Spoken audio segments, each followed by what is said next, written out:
Ang Amerika ang numero 1 sa mundo, iyan ang paniniwala ko sa loob ng 15 taon bilang flight attendant para sa isang Amerikanong airline. Matapos kong mapuntahan ang mahigit 50 bansa, isang araw ay bigla akong napalugmok sa sahig ng pasilyo ng isang ospital sa Maynila. Ang aking mga binti ay tila nawalan ng lakas dahil lamang sa isang bill sa aking kamay. Ang puso ng aking 8 taong gulang na anak ay nanganganib na tumigil sa pagtibok.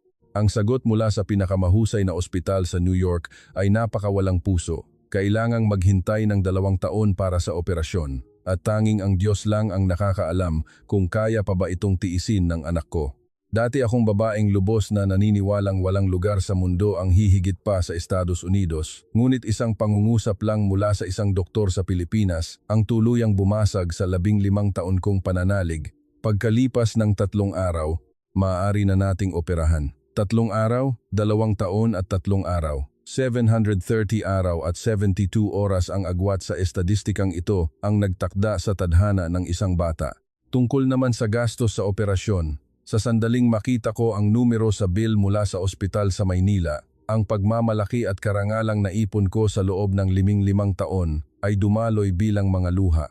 Ang flight attendant na dati nakatanaw sa mundo mula sa itaas at naniniwalang alam niya ang lahat, bakit niya hinubad ang uniforme ng American Airline? At saan na ngayon tumatakbo at naglalaro ang kanyang anak? Ngayon, ibubunyag natin ang buong tala-arawan ng 72 oras na iyon. Manatili kayo hanggang sa dulo. Ang inyong suporta ay mahalagang motibasyon para sa aming paglikha. Kumusta? Ang aking pangalan ay Thuy Lin, 35 taong gulang. Ako ay ipinanganak at lumaki sa New York City at naging flight attendant para sa isang American Airline sa loob ng 15 taon. Napuntahan ko ang mahigit 50 bansa, ang mga skyscraper ng New York, ang gintong disyerto ng Dubai o ang nagniningning na neon lights ng Tokyo, lahat ay nakaukit sa aking mga mata. Ngunit tuwing lalapag ang eroplano sa JFK Airport, iisa lang ang iniisip ko, kahit anong mangyari, ang Amerika pa rin ang numero 1. Iyon ba ay pagyayabang? Hindi. Naniniwala akong iyon ay katotohanang kinikilala ng lahat. Ang Amerika ang pinakamalaking ekonomiya sa mundo. Ang sistema ng kalusugan ay itinuturing na pinaka-advance at ang pamantayan sa edukasyon ay wala nang tatalo pa. Isang malayang lipunan, tiyak at ligtas na subway. Lagi kong iniisip na ang maipanganak sa bansang ito ay parang pagkapanalo sa jackpot ng buhay. Naniniwala rin akong si Anchi, ang aking anak, ay nakatanggap ng swerteng iyon. Si Anchi, 6 taong gulang, ay isang batang may brown na buhok at itim na mga mata, ang larawan ng isang tunay na batang Phil-Am. Single mom ako. Naghiwalay kami ng ama ni Anchi noong 2 taong gulang pa lang siya. Hindi mahalaga ang dahilan. Ang mahalaga ay mag-isa ko siyang pinalaki. Hindi iyon madali. Ang schedule ng flight attendant ay hindi kailanman permanente. May mga flight sa madaling araw o hating gabi at patuloy na pagbabago ng time zone. Madalas siyang tulungan ng aking ina. Maraming beses na kailangang pumasok ni Anchi sa school habang ako ay nasa himpapawid patungong London, pero ginawa ko ang lahat. Gusto kong ibigay ang pinakamabuti para kay Anchi, kaya pinag-aral ko siya sa isang international school sa New York na may tuition na halos $40,000 bawat taon. Napakamahal nito, ngunit kaya kong bayaran dahil maganda ang sweldo ng flight attendant na may 10 taong karanasan. Si Anchi ay isang masayahing bata. Mahal siya ng kanyang mga kaklase at mahusay sa pag-aaral, lalo na sa math. Sabi ng guro, may mahusay na logical thinking si Anchi. Naisip ko, syempre, anak ko yata yan. Ngunit noong nakaraang tagsibol, nagsimulang mangyari ang mga hindi normal na bagay. Nagsimulang madaling mapagod si Anchi. Pag-uwi mula sa school, agad siyang hihiga sa sofa. Noong una, inakala kong dahil lang ito sa lumalaki siya, pero lalong lumala ang mga sintomas. Konting takbo lang sa PE class, hihingalin siya, mamumutla, at ang mga labi niya ay magiging kulay ube. Isang araw, nakatanggap ako ng tawag mula sa kanyang advisor. Miss Thuy Lin, himimatay si Anchi sa playground ngayon. Sa tingin ko ay dapat niyo siyang ipatingin sa ospital. Noong oras na iyon, nasa flight ako mula London pabalik ng New York. Nang marinig ko ang balita, ang puso ko ay tila nalaglag. Paglapag ng eroplano, dumiretso ako sa ospital. Inabot ng 1 linggo ang resulta ng mga pagsusuri. Maaaring tumpak ang sistema ng kalusugan ng Amerika, ngunit ang mga proseso ay komplikado at matagal. Sa loob ng isang linggong iyon, halos hindi ako nakatulog. Kinansela ko ang lahat ng aking flight. Sabi ni Anchi ay okay lang siya, pero may masama akong kutob, siguro ay instinct ng isang ina. Ang doktor na namamahala sa pediatric cardiology ng New York Presbyterian Hospital ay si Professor Miller. Pareho kami ng apelyido, isang pagkakataong nagpadama sa akin na ito ay tadhana. Itinuro ni Professor Miller ang screen at ipinaliwanag. Si Anchi ay may komplikadong uri ng congenital heart disease na tinatawag na tetralogy of Fallot. Karaniwan, natutukoy ito pagkapanganak pa lang, ngunit sa kaso ni Anchi, hindi gaanong malala ang mga sintomas, kaya hindi ito natukoy agad. Hindi ko naiintindihan ang medical jargon, kaya tinanong ko, malala po ba ito? Tumahimik ng sandali si Professor Miller. Ang katahimikang iyon ang naging sagot. Kailangan ng operasyon. Ang tagumpay ay nasa 95% pataas. Huminga ako ng maluwag. 95%? Parang 100% na rin iyon. Pero ang susunod niyang sinabi ang nagpabagsak sa akin. Ngunit sa kasalukuyan, mahaba ang listahan ng mga pasyenteng naghihintay ng operasyon sa puso sa aming ospital. Hindi ito emergency, kaya kailangang dumaan sa waiting list at ang inaasahang paghihintay ay nasa 18 hanggang 24 na buwan. 18 hanggang 24 na buwan, 1 taon at kalahati hanggang 2 taon. Halos hindi ako makapaniwala. Amerika, ang pinaka-perpektong bansa, hahayaan ang isang 8 taong gulang na bata na maghintay ng 2 taon para sa operasyon sa puso. Ipinaliwanag ni Professor Miller na magaling ang sistema ng kalusugan sa Amerika, ngunit dahil lahat ay gustong makakuha ng pinakamahusay na serbisyo sa ilalim ng kanilang insurance, humahaba ang paghihintay. Kulang din sa pediatric heart surgeons sa loob ng insurance network at ang alokasyon ng operating room ay kailangang sumunod sa pila. Tinanong ko, ano pong mangyayari kay Anchi sa loob ng 2 taon? Sagot niya, kung iingatan, karamihan ay magiging maayos. Ngunit dapat iwasan ang mabibigat na pisikal na gawain, magpa-check up ng regular at kung biglang lumala ang mga sintomas, ililipat siya sa emergency list. Biglang lumala? Naiintindihan ko ang ibig sabihin niyon.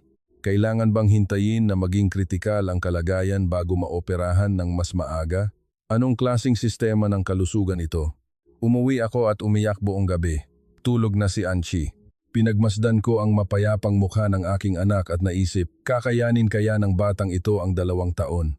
Hindi makatakbo sa school, hindi makipaglaro sa mga kaibigan sa PE, kailangang mamuhay ng sobrang ingat?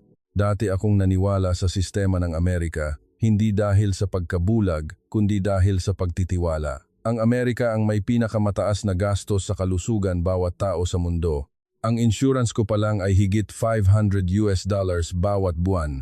Nagbabayad ng ganito kamahal, pero kailangang maghintay ng 2 taon. Sinubukan kong humanap ng ibang paraan. Canada, England, Germany.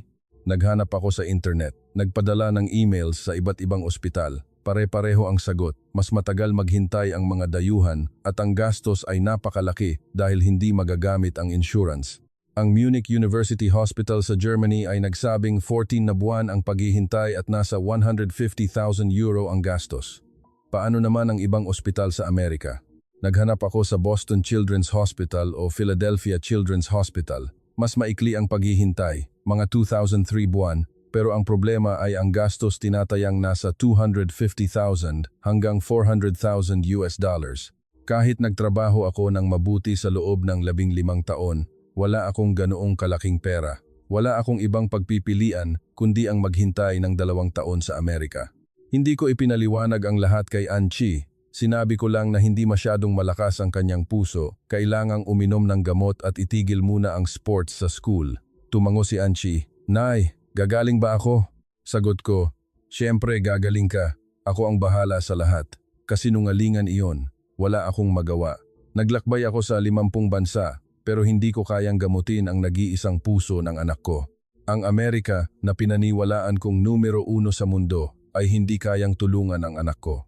Lumipas ang mga buwan. Binawasan ko ang aking mga flight para magkaroon ng maraming oras kay Anchi. Ipinaliwanag ko ang sitwasyon sa kumpanya at naintindihan nila. Kahit nabawasan ang sweldo, wala akong pakialam. Tila nagsimula na ring masanay si Anchi. Nasasanay na siyang nakaupo na lang habang pinapanood ang mga kaibigan niya sa playground. Pero alam ko, may mga gabing palihim na umiiyak si Anchi. Bakit ako lang ang hindi pwedeng tumakbo? Isang araw, may anunsyo mula sa school. Ang international school sa New York ay pumirma ng kasunduan para maging sister school ng isang international school sa Maynila, Pilipinas at magkakaroon ng 2-week exchange program sa summer. Sino ang interesado ay pwedeng mag-apply. Noong una, hindi ako interesado. Pilipinas?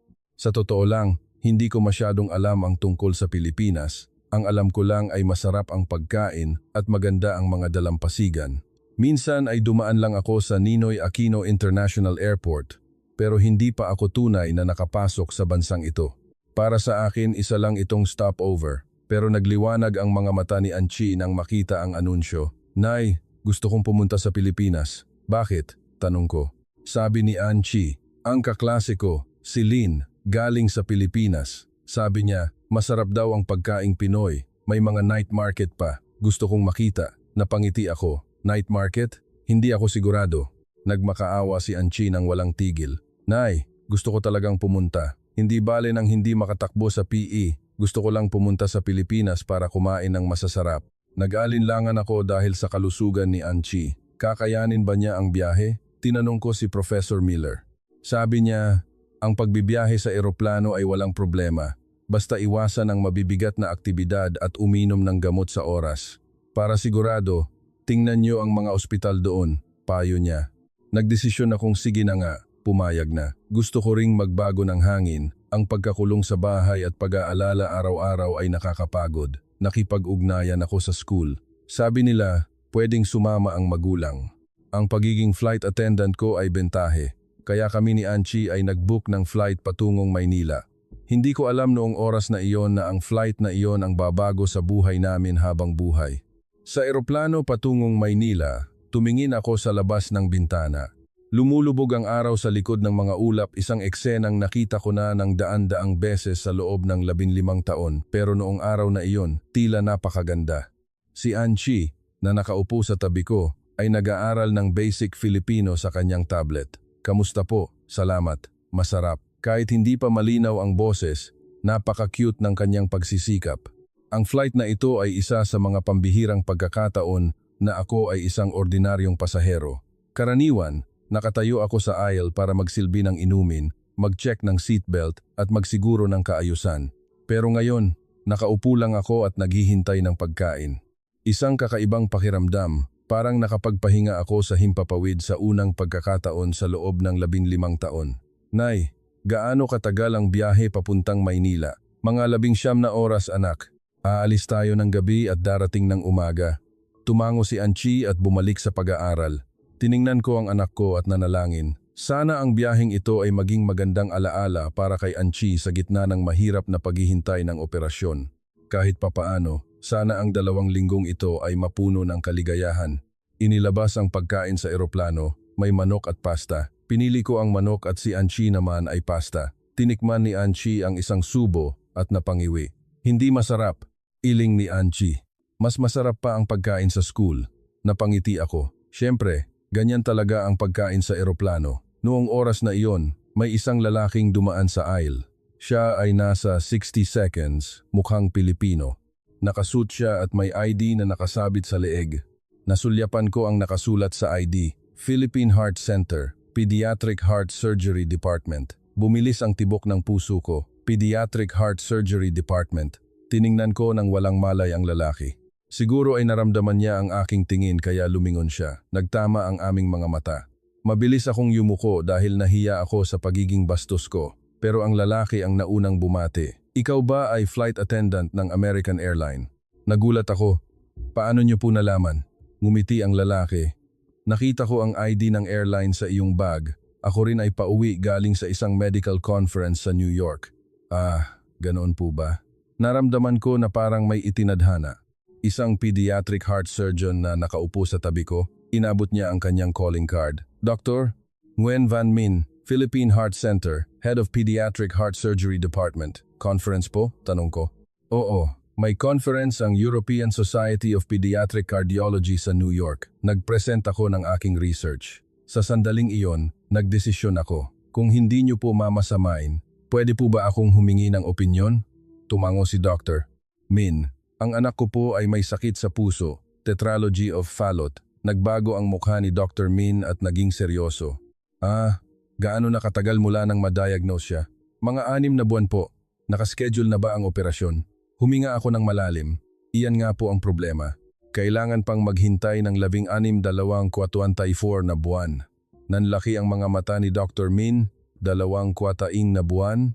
Opo, magaling ang sistema ng Amerika pero napakatagal maghintay. Kulang daw sa pediatric heart surgeon sa insurance network. Nag-isip ng malalim si Dr. Min at sinabing, hindi ko pa alam ang eksaktong diagnosis kaya hindi ako makapagsalita ng marami. Pero sa Pilipinas, hindi umaabot ng ganoon katagal ang paghihintay. Gaano po katagal? Depende sa kaso, pero karaniwan ay 2 linggo hanggang 1 buwan. Kung emergency, mas mabilis pa. Halos hindi ako makapaniwala. Sa Amerika, 24 na buwan, pero sa Pilipinas, 1 buwan lang? Sa totoo lang, kalahati lang ang paniniwala ko. Ganun ba kataas ang pamantayan ng medisina sa Pilipinas? Mas mataas kaysa sa Amerika? Napuntahan ko na ang 50 bansa, pero hindi pa ako nakakita ng bansang mas magaling ang sistema ng kalusugan kaysa sa Amerika. Siguro ay nabasa ni Dr. Min ang aking mukha kaya ngumiti siya. Naiintindihan ko ang pagdududa mo. Sa tuwing nagpupunta ako sa mga conference sa ibang bansa at nagkukwento tungkol sa sistema ng Pilipinas, ganyan din ang reaksyon nila. Pero totoo yon. Ang Pilipinas ay may isa sa pinakamahusay na serbisyong medikal sa mundo. Mayroon tayong magandang sistema ng health insurance na nagpapababa ng oras ng paghihintay at ang gastos ay hindi rin mahal. Hindi rin mahal? Opo. Sa kaso ng operasyon sa puso ng bata sa Pilipinas, ang gastos ay nasa 500,000 hanggang 750,000 pesos. Para sa mga dayuhang walang insurance, maaaring mas mataas ng kaunti pero mas mura pa rin kaysa sa Amerika o Europa. Nalito na ako. Sa Amerika, tinatayang 250,000 USD ang gastos pero sa Pilipinas ay 750,000 pesos lang? Bakit po napakamura sa Pilipinas? Mas mababa ba ang pamantayan ng gamutan? Tumawa si Dr. Min, hindi po. World class ang aming pamantayan. Batay sa mga istatistika ng World Health Organization, ang Pilipinas ay may mataas na antas ng pasilidad at teknolohiya. Ang dahilan kung bakit mas mura ay dahil sa pagkakaiba ng sistema. Isinusulong ng Pilipinas ang medical tourism ng seryoso at ang mga pribadong ospital ay may matinding kompetisyon sa serbisyo at presyo kaya mas abot kaya ito. Naguluhan ako. Ang tiwala na pinanghawakan ko sa loob ng 15 taon ay nagsimulang gumuho. Naniwala ako na Amerika ang numero 1 pero mas magaling pala ang Pilipinas, sinabi ni Dr. Min. Hindi kita mapipilit dahil hindi ko pa nasusuri ang pasyente pero kung pupunta ka sa Pilipinas, subukan mong kumonsulta. Hindi lang sa ospital namin, kundi sa marami pang mahuhusay na pediatric heart centers sa Maynila tulad ng Philippine General Hospital o St. Luke's Medical Center, lahat ay world class. Tumango ako, salamat po, pag-iisipan ko. Sa totoo lang, hindi ko pa ito iniisip ng seryoso noon. Inisip ko na baka isang doktor lang na nagmamalaki sa kanyang bansa. Lumapag ang eroplano sa NIA ng 9 a.m. Ang klima ng Hulyo sa Maynila ay mainit at mahalumigmig. Ibang-iba sa malamig na summer ng New York. May bus ang school na naghihintay. Ang mga estudyante at magulang ay sumakay. Tumingin si Anchi sa labas ng bintana ng may pagkamangha. Ang mga signages sa Filipino, ang matataas na gusali, ang malalawak na kalsada isang ganap na magkaibang larawan sa New York. Nang pumasok kami sa sentro ng Maynila, namangha ako. Mas malinis at moderno ito kaysa sa aking inaakala. Sa totoo lang, inakala kong ang Pilipinas ay isang bansang papaunlad pa lang sa Asya. Siyempre alam kong may mga malalaking kumpanya gaya ng SM o Ayala pero inakala kong hindi ito maihahalin tulad sa mauunlad na bansa gaya ng Amerika. Pero ang Maynila ay kakaiba. Ang mga skyscraper ay nakahanay, ang mga kalsada ay malinis at ang sistema ng transportasyon ay tila mas epektibo pa sa New York. Ang lahat ng istasyon ng MRT ay may escalator at elevator, libreng wifi at malinis na banyo. Ang aming tuluyan ay isang hotel sa gitna ng syudad na inayos ng school. Pagkatapos naming mag-check-in, naghiyawan si Anchi. Nay, ang ganda dito. Maluwag at malinis ang kwarto. Biglang tumigil si Anchi. Nay, pagod na ako. Nag-alala ako. Inisip ko na baka dahil sa haba ng biyahe. Pero ang kalusugan ni Anchi ang lagi kong inaalala. Sige, magpahinga ka muna. Nakatulog agad si Anchi. Tumingin ako sa labas ng bintana at naisip ang mga sinabi ni Doktor. Ming, sa Pilipinas, pwedeng maoperahan sa loob ng 2 linggo hanggang 1 buwan? Kung totoo man iyon, paano? Umiling ako. Hindi mangyayari yun. Pero hindi ko itinapon ang kanyang calling card. Itinago ko ito sa wallet sakaling kailanganin. Hindi ko akalain na ang calling card na iyon ang magiging lifeline ni Anchi. Kinaumagahan, nagsimula ang exchange program. Pumunta kami sa isang international school sa Maynila na tinatawag na Concordia International School. Isa itong malaking school. Ang unang impresyon ay ibang-iba. Karamihan ng school sa Amerika ay luma at klasiko, pero ang school na ito ay moderno, salamin ang labas, malawak ang lawn at may mga modernong gamit sa paglalaro. Nay, ang ganda dito, sabi ni Anchi. Ang gurong tagapamahala, si Miss Lan, isang babaeng nasa tatos-taros na matatas mag-Ingles, ang nag-welcome sa amin, maligayang pagdating. Ngayong araw ay ipapakita namin sa inyo ang aming pasilidad, dadalaw sa mga classroom at sasabay sa pananghalian. Nang marinig ni Anchi ang salitang pananghalian, nagliwanag ang kanyang mukha. Siguro ay naalala niya ang kwento ni Lynn. Ang umaga ay ginugol sa pagbisita sa mga klase. Pumasok kami sa 3rd grade class, kapareho ni Anchi. Ang mga estudyanteng Pilipino ay tumingin sa amin ng may kuryosidad. Ang guro ay nagpakilala sa Ingles. Ngayon ay may bago tayong kaibigan galing Amerika. Nag-wave ang mga bata. Ngumiti si Anchi nang nahihiya. Sa totoo lang, hindi gaanong magkaiba ang turo kumpara sa Amerika. Math at English pareho ang pamantayan, pero ang nakakagulat ay ang ugali ng mga estudyante, napaka-focused nila. Ang mga estudyante sa Amerika ay mahusay din mag-focus, pero ang mga batang Pilipino ay tila ayaw palampasin ang bawat salita ng guro. Pagdating ng pananghalian, pumunta kami sa kantin. Hindi ako nag-expect ng marami. Pagkain sa school, ano naman ang espesyal? Ang pananghalian sa International School sa New York ay itinuturing na maganda na, gumagamit ng organic ingredients, may nutritionist at may option para sa vegetarian. Siyempre, hindi libre, $15 bawat kain. Pagpasok sa kantin, ang unang nakita ko ay ang lawak ng espasyo, kayang maglaman ng daan-daang tao. Pagdating ko sa counter, napahinto ako. Ito ba talaga ang pagkain sa school? Sa counter, may iba't ibang pagkain, kanin, sabaw, gulay, at 4 hanggang 5 ulam. May adobo, ginisang kangkong, tortang talong, at sariwang prutas. Makulay at masarap tingnan, parang sa restaurant. Nay, ito ba talaga ang pagkain sa school? Bulong ni Anchi. Oo yata anak, pumila kami para kumuha ng pagkain. Hindi self-service, may nagse-serve na staff na may tamang sukat.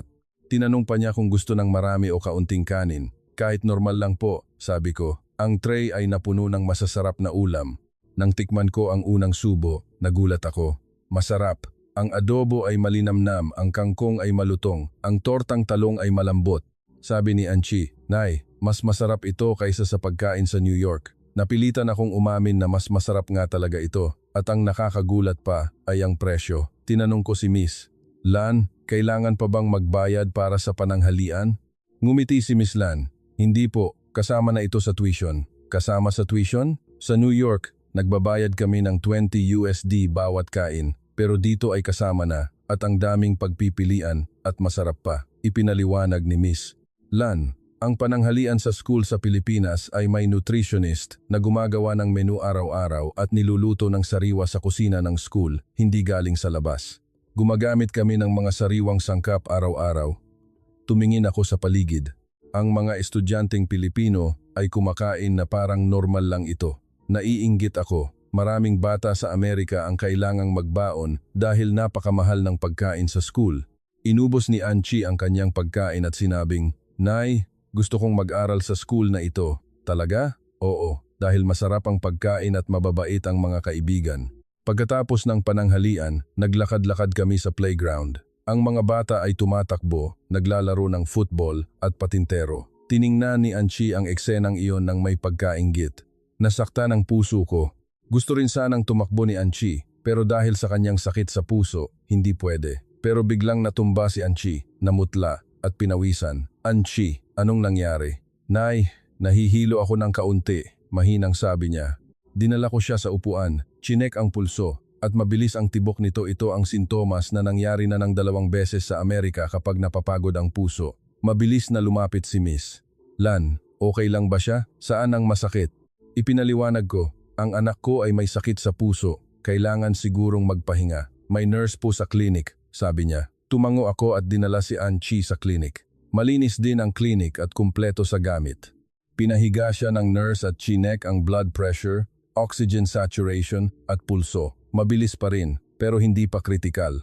Magpahinga lang, gagaling din yan. Huminga ako ng maluwag, pero hindi pa rin mapalagay. Tila mas madalas na ang sintomas dito kaysa sa Amerika. Habang nakahiga si Anchi, tumingin ako sa labas ng bintana at nakita ang mga batang Pilipino na naglalaro sa playground. Ang mga batang iyon ay malulusog, samantalang si Anchi ay kailangang nakaupo lang. Sa sandaling iyon, bumalik sa isip ko ang sinabi ni Dr. Min. Sa Pilipinas, pwedeng maoperahan sa loob ng 2 linggo hanggang 1 buwan. Kung totoo iyon, paano kung dito na lang? Hindi, iling ko, turista lang tayo, walang medical visa, walang insurance. Kung uulitin ang diagnosis, sayang ang oras at pera. Pero sa kaibuturan ng aking puso, may nagsimulang sumiklab na pag-asa. Kakayanin kaya niya ang 2 taon? Kung may mangyari sa kanya habang naghihintay ng 2 taon sa Amerika, hindi ko mapapatawad ang sarili ko. Hindi pwedeng mangyari yun. Dumilat si Anchi. Nay, medyo okay na ako. Pwede na ba akong lumabas? Hinaplos ko ang noo niya. Magpahinga ka muna, huwag kang magmadali. Pumikit ulit siya. Hinawakan ko ng mahigpit ang maliliit niyang kamay. Kailangan kong protektahan ang batang ito kahit anong mangyari. Isang poster sa dingding ng clinic ang nakakuha ng atensyon ko. Nakasulat sa Filipino at Ingles, ang kalusugan ay kayamanan. Totoo iyon. Akala ko malusog si Anchi pero hindi pala. Ang puso niya ay parang bombang nakatakda ang oras. Hindi alam kung kailan titigil. Nagdesisyon akong susubukan ko lang kumonsulta sa ospital sa Pilipinas. Gabing iyon, pagbalik sa hotel, kinuha ko ang calling card mula sa wallet. Dr. Nguyen Van Min, Philippine Heart Center. Nanginginig ang aking kamay. Dapat ko bang tawagan? Kung susubukan ko at hindi pala pwede, lalo lang akong madidismaya. Pero para kay Anchi, kailangang subukan. Tinawagan ko si Dr. Min bandang 7 p.m. Hello? Dr. Min po, ako po si Tuylin, yung nakilala nyo sa eroplano. Naalala ko. Ikaw yung nag-aalala sa anak mo, di ba? Opo, kanina po ay inatake na naman siya sa school. Seryoso ang boses ni Dr. Min. Ganoon ba? Kumusta ang kalagayan niya? Ikinwento ko ang nangyari. Nakikinig lang siya ng tahimik at nagsabing, mukhang lumalala ang kalagayan. Gusto mo bang sumubok magpa-check up sa ospital namin? Nag-alinlangan ako. Gusto ko po pero turista lang kami. Sa visa, walang problema. Ang Pilipinas ay may maunlad na medical tourism. Pwedeng gamitin ang tourist visa para sa medical service. Tungkol sa insurance, kahit hindi magamit, ang gastos sa Pilipinas ay hindi mahal, mas mura kaysa sa Amerika. Talaga po? Opo, bukas ay subukan yung pumunta sa ospital. Magsiset ako ng appointment. Sige po, pupunta ako. Kinaumagahan, ipinaliwanag ko sa head ng program ang sitwasyon at humingi ng 1 araw na leave. Nagtaksi kami papuntang Philippine Heart Center. Ang unang impresyon ay ang kalinisan at liwanag ng lobby. May mga laruan at dekorasyon para sa mga bata. Hindi nakakatakot ang kapaligiran. Ang ospital sa Amerika ay malamig at seryoso pero dito ay parang mas friendly. Naghihintay si Dr. Min sa lobby. Pagod na kayo sa biyahe, simulan na natin ang pagsusuri. Mas mabilis ang pagsusuri kaysa sa inakala ko. Electrocardiogram, echocardiogram, blood test lahat sa 1 araw. Sa Amerika, inaabot ito ng linggo. Sa proseso, napaka-relax ni Anchi sa ospital sa Amerika. Tense na tense siya. Dito, ang mga nurse ay laging nakikipag-usap sa kanya sa Filipino at Ingles. Hindi yan masakit, sandali lang. Ngumiti si Anchi at sumagot, hindi po ako natatakot. Inabot ng 2 oras ang resulta. Habang naghihintay, kumain kami sa restaurant sa loob ng ospital. Nagulat na naman ako sa sarap ng pagkain. Nag-order ako ng bunchar, isang uri ng putaheng Pinoy Vietnamese style. Ang sarap at 60 pesos lang. Sa Amerika, ang 60 pesos ay hindi makakabili ng tubig. Sa hapon, pumasok kami sa clinic ni Dr. Min. Ipinaliwanag niya ang resulta sa screen. Tama ang diagnosis mula sa Amerika, tetralogy of Fallot, pero lumala ang sitwasyon sa loob ng 6 na buwan. Parang nalaglag ang puso ko. Lumalala? Opo, Sa sitwasyong ito, kailangan nang maoperahan sa lalong madaling panahon. Gaano kabilis? Tanong ko. Sagot ni Doktor. Min, kailangang i-check ang schedule, pero pwedeng i-schedule ang operasyon sa loob ng 3 araw. 3 araw? Opo, ang kalagayan ni Anchi ay emergency case. Pwedeng gawing priority, hindi ako makapaniwala. Sa Amerika, kailangang maghintay ng 2 taon. Pero sa Pilipinas, 3 araw lang? Tinanong ko, ano po ang success rate? Sagot ni Dr. Min, sa pamantayan ng aming ospital, ang operasyong ito ay may success rate na higit 98%.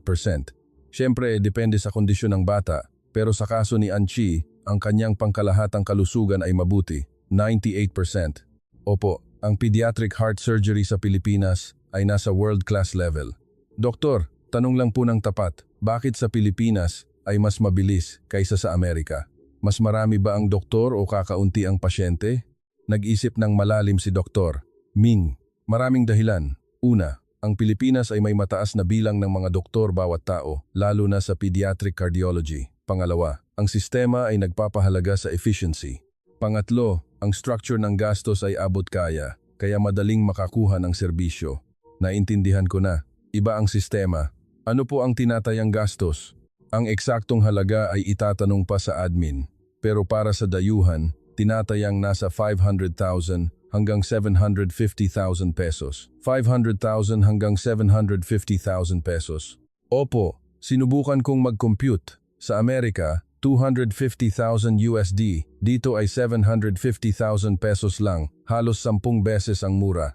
Bakit hindi ito alam ng lahat? Sa loob ng 15 taon, bakit hindi ko narinig ang tungkol sa medisina sa Pilipinas? Ngumiti si Dr. Min, nagsisimula na pong makilala. Sa mga nakaraang taon, mabilis na lumago ang medical tourism sa Pilipinas.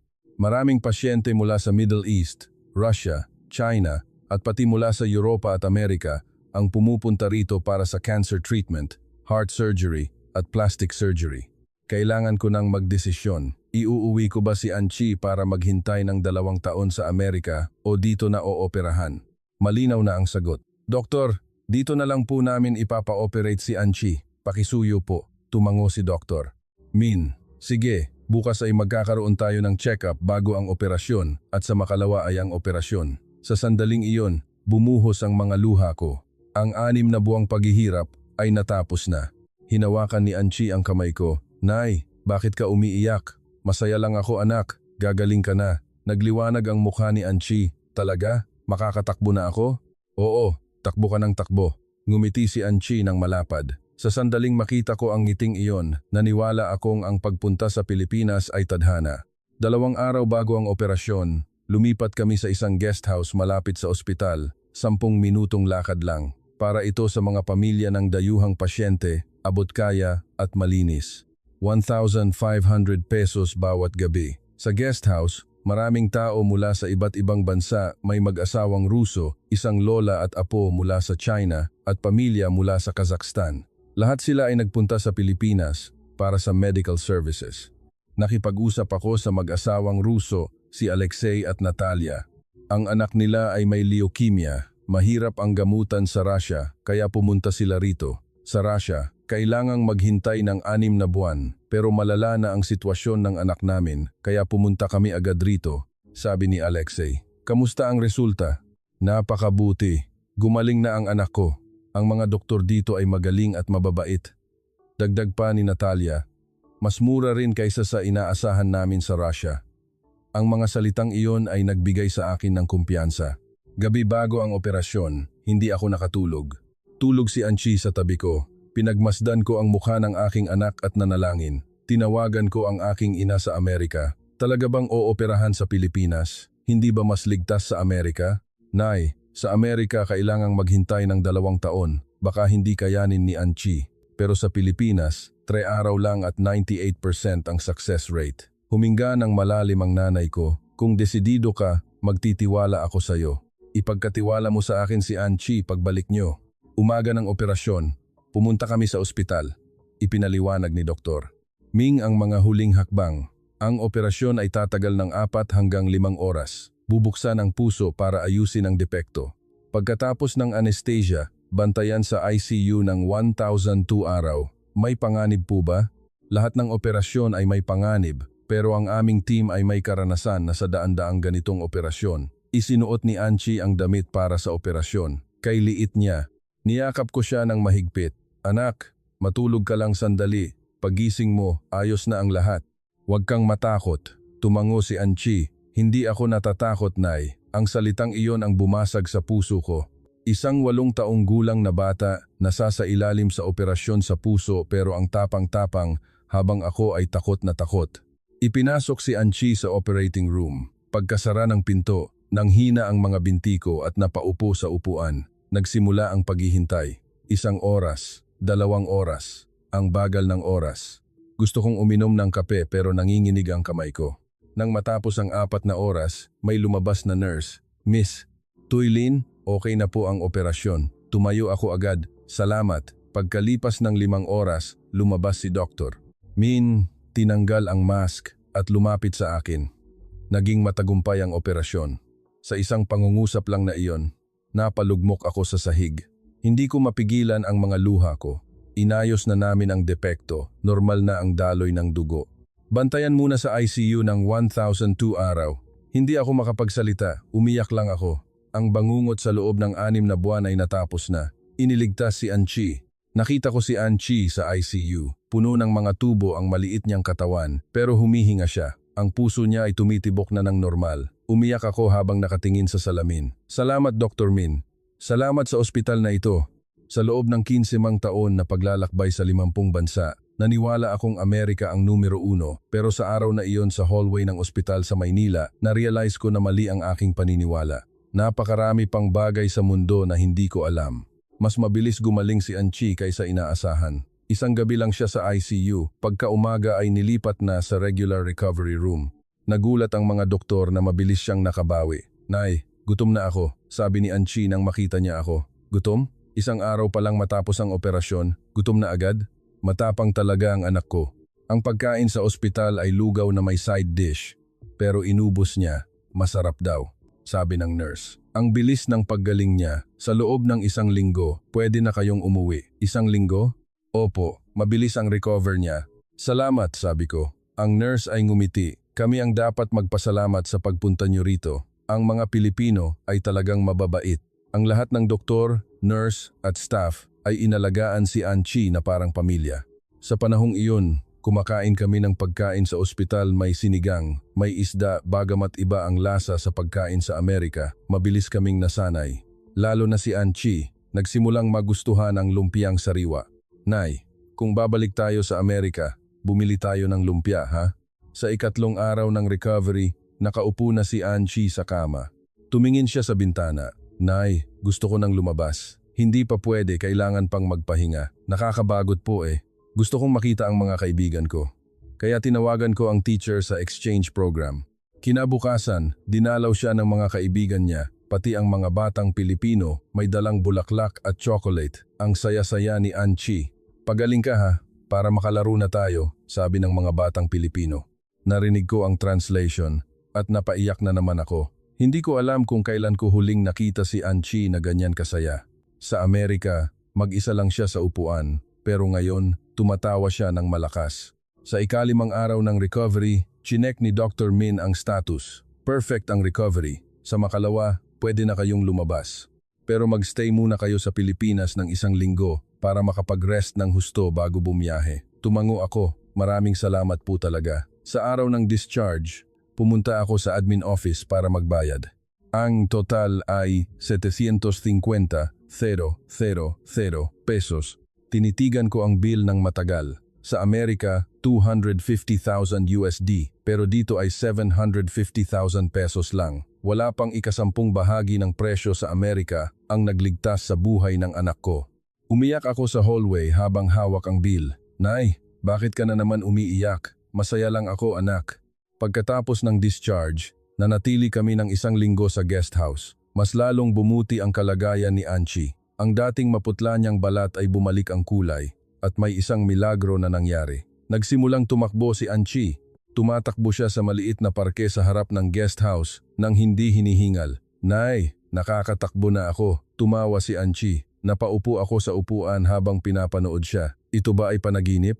Ang biyaheng ito sa Pilipinas ang nagbigay ng buhay sa anak ko. Isang bagay na hindi ko inakala 2 linggo ang nakalilipas. Ang Pilipinas, ang bansang ito, ay kahanga-hanga. Gabi bago bumalik sa Amerika, may isang bagay akong dapat pagdesisyonan. Babalik ba ako sa dati? Anchi, gusto mo ba ang Pilipinas? Tanong ko. Nagliwanag ang mga mata niya. Gusto ko po. Masarap ang pagkain, mababait ang mga tao, at masaya ang school. Kung lilipat kaya tayo rito, nanlaki ang mata niya. Talaga? Lilipat tayo rito? Hindi pa sigurado. Nag-iisip lang si nanay. Sabi ni Anchi nang excited. Gusto ko po. Gusto ko ring mag-aral dito. Napangiti ako. Sa totoo lang, ilang araw ko na itong iniisip. Kung babalik ako sa Amerika, ano ang susunod? Mag-flight attendant pa rin, palakihin si Anchi gaya ng dati. Pero ang experience sa Pilipinas ay nagpabago ng isip ko. Ang sistema ng kalusugan, ang pagkain sa school, ang kabaitan ng mga tao lahat ay iba sa inaakala kong normal sa Amerika. Mas epektibo, mas mura, at mas makatao. Naghanap ako sa internet tungkol sa mga dayuhang nagtatrabaho sa Pilipinas. Bagamat komplikado ang proseso ng visa at trabaho, hindi naman imposible. At may isang ideya na sumagi sa isip ko, airline. Isa akong flight attendant na may 5 taong karanasan, nakapag-manage ng multicultural team at marunong ng 4 na wika. Kung magbubukas ang Philippine Airlines PAL ng hiring para sa mga dayuhan, pwede akong sumubok. Naalaman ko na ang PAL ay tumatanggap din ng mga dayuhang cabin crew. Nag-prepare ako ng resume. Pagbalik sa Amerika, sinalubong ako ng aking ina sa airport. Pagkakita sa akin, naiyak siya nang makita ang malusog na si Anchi. Nay, nagkaroon ng milagro sa Pilipinas. Nagpa-check up kami sa New York Presbyterian. Tiningnan ni Professor Miller ang resulta at nagulat, dito kayo nagpa-operate sa Pilipinas? Sa Philippine Heart Center? Opo. Tumango si Professor Miller. Ang operasyon ay naging matagumpay. Perpekto ang pagkakaayos. Doktor, tanong lang po, anong level ang medisina sa Pilipinas? Nag-isip ng malalim si Professor Miller, world class. Lalo na sa cardiac surgery at cancer treatment, maituturing na kapantay o mas magaling pa kaysa sa Amerika o Europa.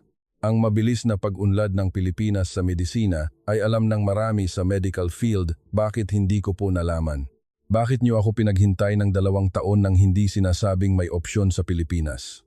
Nag-alinlangan si Professor Miller. Hindi kami pwedeng mag-refer ng ospital sa ibang bansa dahil sa mga legal na issue at responsibilidad. Naintindihan ko na. Iyon ang limitasyon ng sistema. Pero dahil sa limitasyong iyon, kailangang maghintay ni Anchi ng 2 taon. Kung hindi ko nakilala si Dr. Min, ano kaya? Nagdesisyon ako. Punta tayo sa Pilipinas. Gumawa tayo ng mas magandang kapaligiran para kay Anchi. Sa sumunod na 6 na buwan, naghanda ako. Nagpadala ako ng resume sa Philippine Airlines at na-interview via video call. Dahil sa aking karanasan, nakapasa ako. Kailangan kong pumunta sa Maynila para sa final interview. Pumunta ulit ako sa Pilipinas. Ang interview sa head office ng PAL ay naging matagumpay. Tinanong nila, bakit mo gustong lumipat mula sa American Airline? Sinagot ko ng tapat. Ang aking anak ay nabigyan ng bagong buhay sa Pilipinas. Ang mga doktor sa Pilipinas ang nagligtas sa kanya. Gusto kong manirahan sa bansang ito kung saan lalaking malusog ang aking anak. Ngumiti ang mga interviewer. Pagkalipas ng 1 linggo, natanggap ako. Bumalik ako sa Amerika para ayusin ang lahat. Nay, lilipat na ako sa Pilipinas. Nagulat ang nanay ko. Lilipat na? Opo. May trabaho na ako sa Philippine Airlines at doon na rin pag-aaralin si Anchi. Katahimikan, kung masaya ka, susuportahan kita. Masaya rin si Anchi sa likod. Lola, lilipat na kami sa Pilipinas.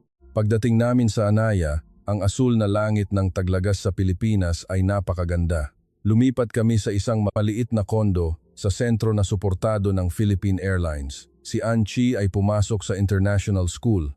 Sa unang araw ng school, Nay, maaalala kaya ako ng mga kaibigan ko? Siyempre, nung nasa ospital ka, dinalaw ka nila, di ba? Paghatid ko kay Anchi sa gate, may batang Pilipino na tumakbo palapit at nag-wave. Anchi, hello!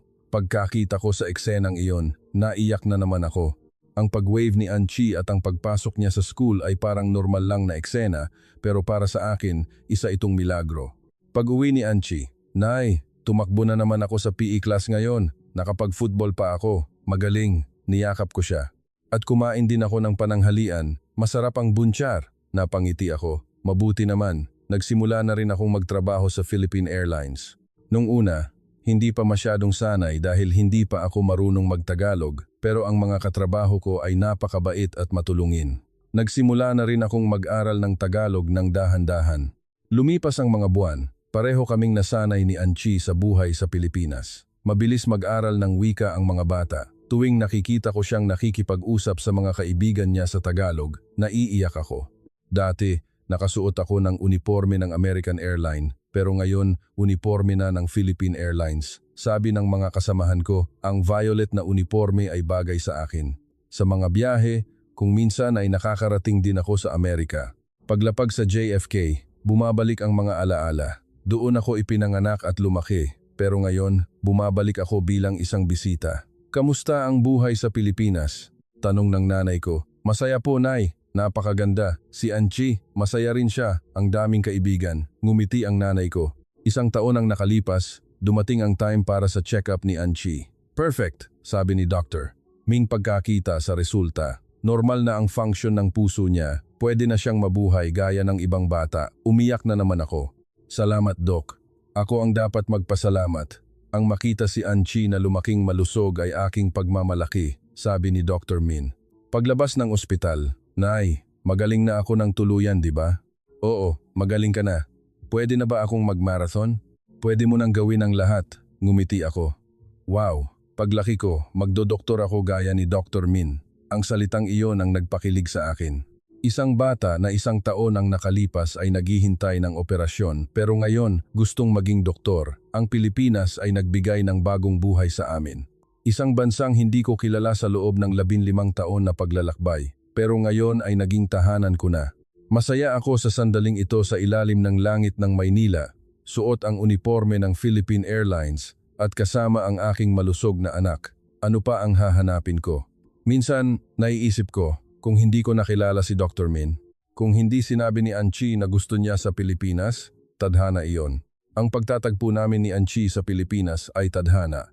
At isa pa, hindi ko na iniisip na Amerika ang numero 1. Marami pa palang kahanga-hangang bansa sa mundo na hindi ko alam, gaya ng Pilipinas. Pag-uwi ni Anchi, Nay, lumpiang sariwa ang ulam namin ngayon, masarap.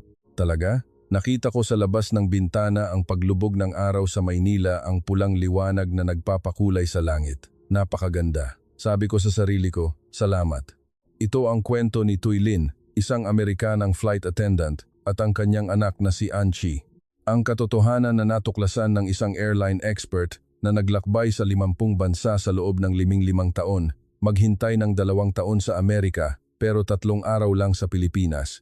Ang gastos ay mas mababa ng 10 beses at ang success rate ay 98%. Hinubad ni Thuy Linh ang uniforme ng American Airline at piniling magtrabaho para sa Philippine Airlines. Si Anchi naman ay tumatakbo na kasama ang mga kaibigan sa international school sa Maynila.